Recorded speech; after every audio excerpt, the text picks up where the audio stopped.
पिछले क्लास में हम लोग चर्चा किए थे समानांतर प्लेट संधारित्र की धारिता। तो उसमें समानांतर प्लेट संधारित्र के धारिता का हम लोग दो व्यंजक निकाले थे। पहला केस था कि जब संधारित्र के पट्टिकाओं के बीच हवा या निर्वात उपस्थित है तब संधारित्र की धारिता C बराबर A/0/d। यहाँ पर A संधारित्र में उपस्थित प्रत्येक प्लेट का पृष्ठ क्षेत्रफल है और D दोनों प्लेटों के बीच की दूरी है। इसके बाद हम लोग चर्चा किए थे कि यदि संधारित्र के दोनों प्लेटों के बीच एक परावैद्युत पदार्थ के प्लेट को प्रवेश करा दिया जाए जिसकी मोटाई t है और उसका भी पृष्ठ क्षेत्रफल A के बराबर है, तब संधारित्र की धारिता C बराबर A/0 बटा D - T εr-1 बटा ε। ये धारिता का व्यंजक निकला था।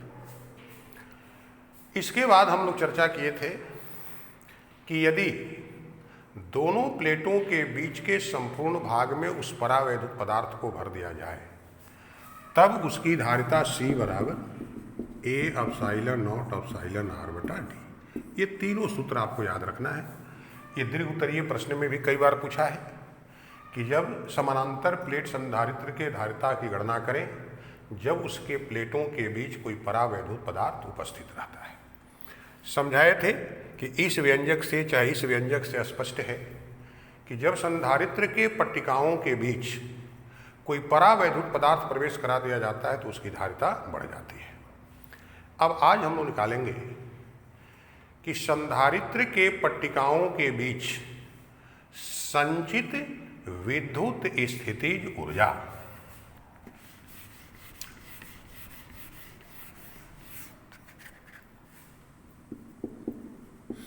संधारित्र के प्लेटों के बीच संचित विद्युत स्थितिज ऊर्जा। माना कि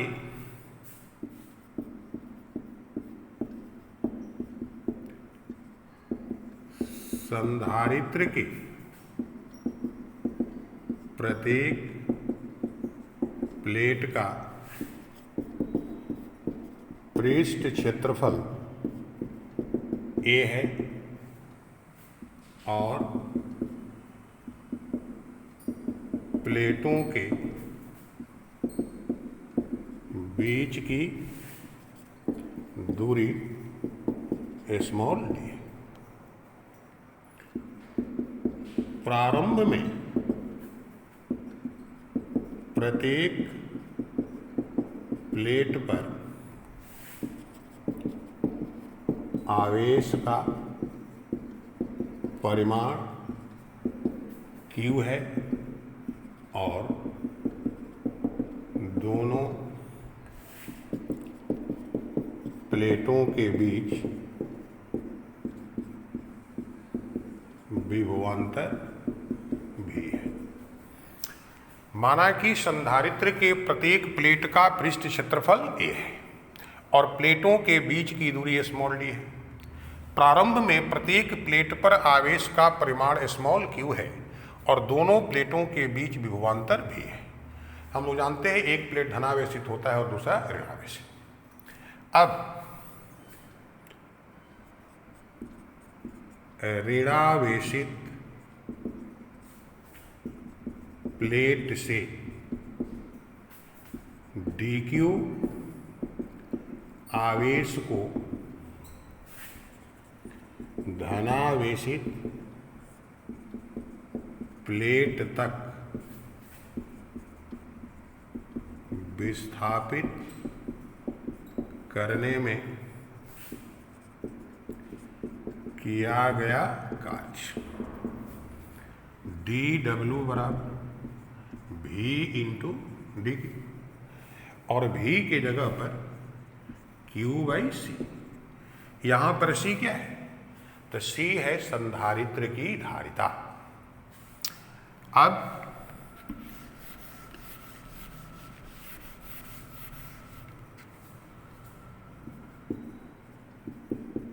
ऋण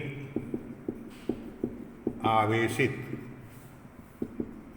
प्लेट से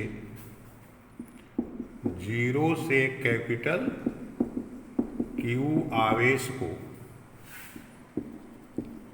धन आवेशित प्लेट तक विस्थापित करने में किया गया कार्य W बराबर, तो 1/C समाकलन Q dQ, 0 से कैपिटल Q। अब कई बार पहले हम लोग चर्चा कर चुके हैं इस तरह के समाकलन का। इस Q के घात में एक जुटेगा और उतना ही से भाग होगा, तो इसका समाकलन हो गया Q² 2, 0 से कैपिटल Q। अब नियम है, इसके जगह एक बार इस ऊपरी सीमा को रखते हैं, फिर चिन्ह माइनस का देकर इसी के जगह पर निचले सीमा को, तो निचला सीमा क्या है? 0। तो ये W बराबर आपका सूत्र हो गया Q² 2C। अब यही कार्य संधारित्र के प्लेटों के बीच विद्युत ऊर्जा के रूप में क्या होता है? संचित हो जाता है। यही कार्य संधारित्र के प्लेटों के बीच विद्युत स्थितिज ऊर्जा के रूप में संचित हो जाता है। अतः संधारित्र के प्लेटों के बीच संचित विद्युत स्थितिज ऊर्जा U बराबर Q² 2C। अब देखो, चूंकि C बराबर हम लोग सूत्र क्या निकाले? A/ε0/d। जब पट्टिकाओं के बीच निर्वात या हवा उपस्थित है, इसलिए U बराबर, तो C की जगह इसको रखेंगे ना, तो Q² 2 A/ε0 और D ऊपर चला गया। तो अगर समानांतर प्लेट संधारित्र के प्रत्येक प्लेट का पृष्ठ क्षेत्रफल A है, दोनों प्लेटों के बीच की दूरी d है और उसके प्रत्येक प्लेट पर आवेश का परिमाण Q है, तो उसके प्लेटों के बीच संचित स्थिर विद्युत स्थितिज ऊर्जा U बराबर सूत्र हो गया Q² d/2A/ε0। अब इसके बाद एक टर्म बार बार पूछता है, विद्युत ऊर्जा घनत्व, इलेक्ट्रिक एनर्जी डेंसिटी। इसको ध्यान से इस परिभाषा को याद रखना है। संधारित्र के प्लेटों के बीच प्रति एकांक आयतन में संचित विद्युत स्थितिज ऊर्जा को विद्युत ऊर्जा घनत्व कहा जाता है। किसको? तो संधारित्र के प्लेटों के बीच संचित यह विद्युत स्थितिज ऊर्जा निकल गई। अब यही उसके प्रति एकांक आयतन में जो इसका मान होगा, वही ऊर्जा को कहा जाएगा विद्युत ऊर्जा घनत्व। तो इसको हम लिख देते हैं, संधारित्र के प्लेटों के बीच प्रति एकांक आयतन में संचित विद्युत स्थितिज ऊर्जा को विद्युत ऊर्जा घनत्व कहा जाता है। संधारित्र के प्लेटों के बीच प्रति एकांक आयतन में संचित विद्युत स्थितिज ऊर्जा को विद्युत ऊर्जा घनत्व कहा जाता है।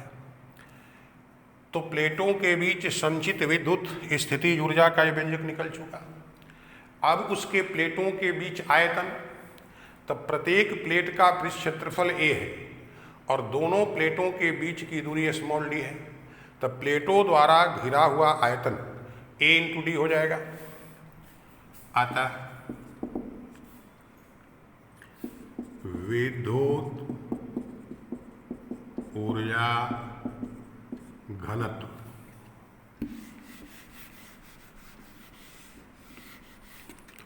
स्मॉल u, प्रायः संकेत दिया हुआ है, u बटा वॉल्यूम के जगह पर क्या होगा, तब प्रत्येक प्लेट का पृष्ठ क्षेत्रफल गुना दोनों प्लेटों के बीच की दूरी। अब इस कैपिटल U का मान यहां से उठाकर आप रख दीजिए, तो Q² d बटा 2a एप्सिलॉन 0 इंटू AD। अब d से d तो कैंसिल हो गया। अब 1/2 a इंटू a² यहाँ पर है 1/एप्सिलॉन 0 Q² बटा a²। हम लोग जानते हैं सूत्र, पृष्ठ आवेश घनत्व सिग्मा बराबर सूत्र क्या होता है, Q बटा a। तो चूंकि सिग्मा बराबर Q बटा a, इसलिए U बराबर यहाँ पर Q² बाई a² के जगह पर क्या लिखिएगा, σ² बटा 2 एप्सिलॉन 0। इसको आप लिख सकते हैं 1/2 एप्सिलॉन 0 σ² एप्सिलॉन 0²। अब हम लोग जब धारिता का व्यंजक निकाले हैं तो देखे हैं कि संधारित्र के दोनों प्लेटों के बीच किसी भी बिंदु पर विद्युत क्षेत्र तीव्रता E बराबर सूत्र क्या होता है, सिग्मा बटा एप्सिलॉन 0। तो चूंकि E बराबर सिग्मा बटा एप्सिलॉन 0 प्लेटों के बीच किसी भी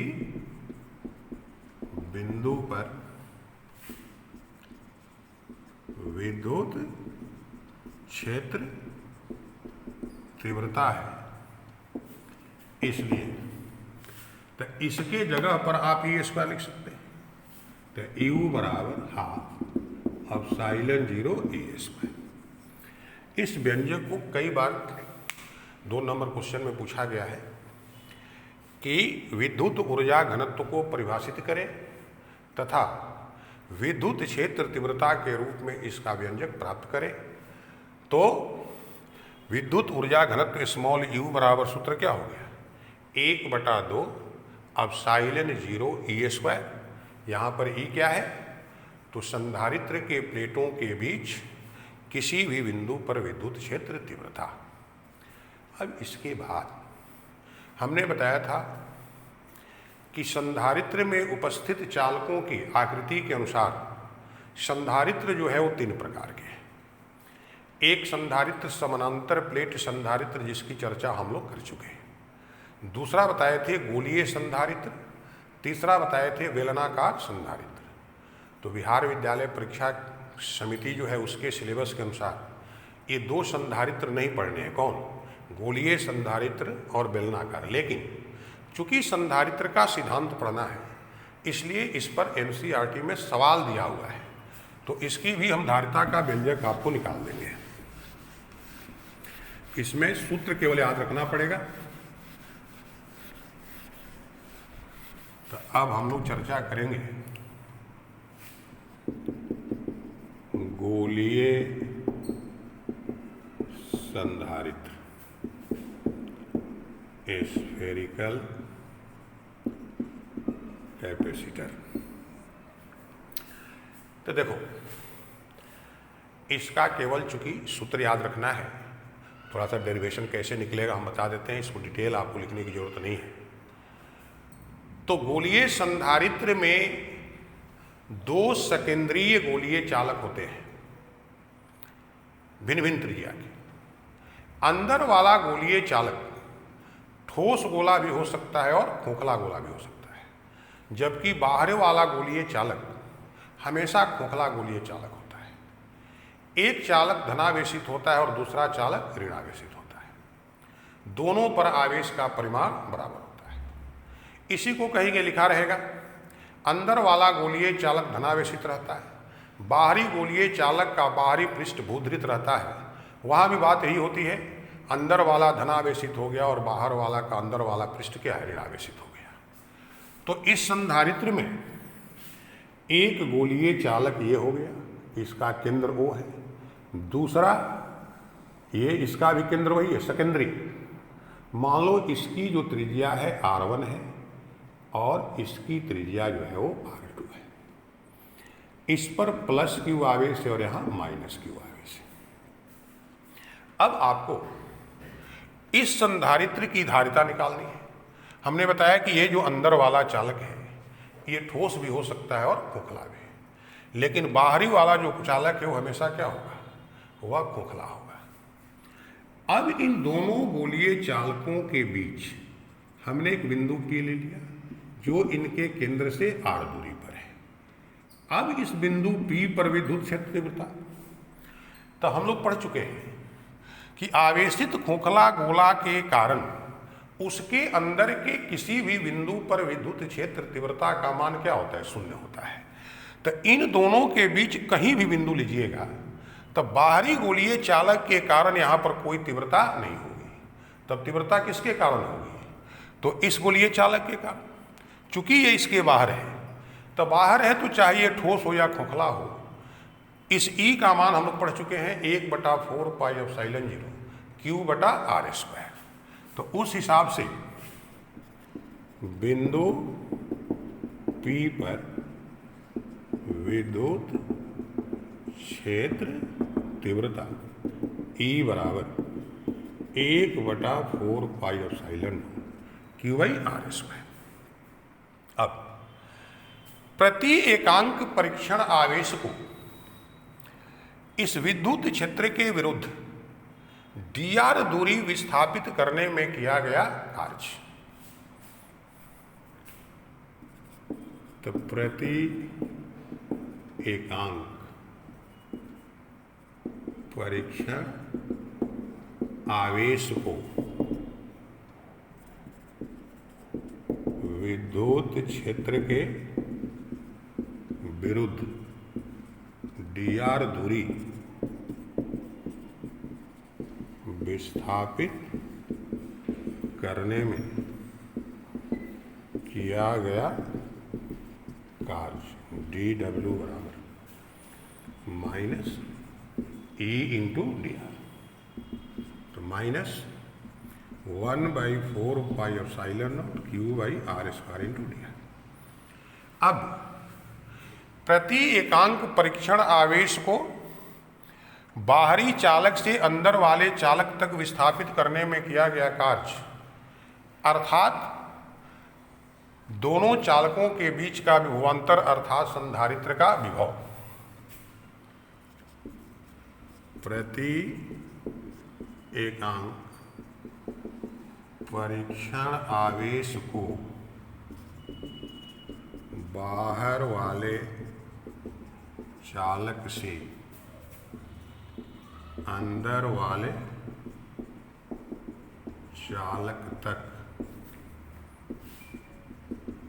विस्थापित करने में किया गया कार्य अर्थात संधारित्र का विभव। अब इसमें लिख देते हैं V बराबर, तो -1/4πε0Q समाकलन 1/r², कहाँ से कहाँ तक, तो R2 से R1 तक 1/4πε0Q 1/r² का कई बार हम लोग समाकलन कर चुके हैं, -1/r, R2 से R1 -1/4πε0Q -1/r1 + 1/r2, इसको अंदर ले जाइए, 1/4πε0Q 1/r1 - 1/r2 1/4πε0Q R1 × R2 R2 - R। तो अब इस संधारित्र का विभव निकल गया। तो जब विभव निकल गया तब गोलीय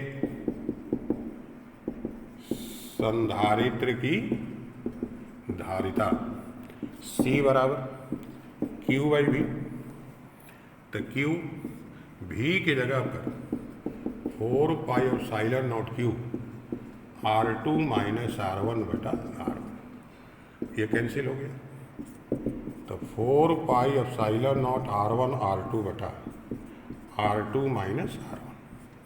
तो केवल ये सूत्र आप याद रखिएगा कि अगर R1 और R2 दो त्रिज्या है गोलीय चालकों का, तो इसकी जो धारिता है C बराबर 4πε0 R1 × R2/R2 - R1।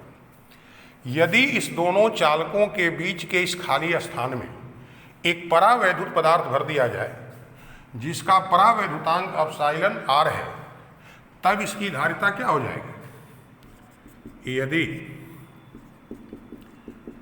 दोनों चालकों के बीच के रिक्त स्थान में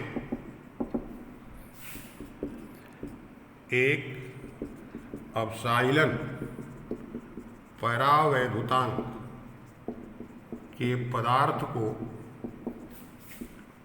भर दिया जाए, तब संधारित्र की धारिता क्या हो जाएगी, तो C बराबर केवल इसमें एप्सिलॉन R लग जाएगा, R1 R2/R2 - R1, धारिता बढ़ जाएगी। अब इसी प्रकार से नेक्स्ट क्लास में हम लोग बेलनाकार संधारित्र के धारिता का व्यंजक निकालेंगे। उसके बाद संधारित्रों का संयोजन है जो दो प्रकार का होता है, श्रेणी क्रम और समानांतर क्रम, उसकी चर्चा हम लोग करेंगे। और लास्ट टॉपिक इसमें है भांडी ग्राफ जनित्र। अब इस चैप्टर में यानी स्थिर वैद्युतिकी में भी यही अंतिम है और मैक्सिमम थ्योरी में 2 या 3 वीडियो लगेगा। उसके बाद से हम लोग सवाल बनाएंगे। तो अगले क्लास में हम लोग पहले बेलनाकार संधारित्र की चर्चा करेंगे। Thank you.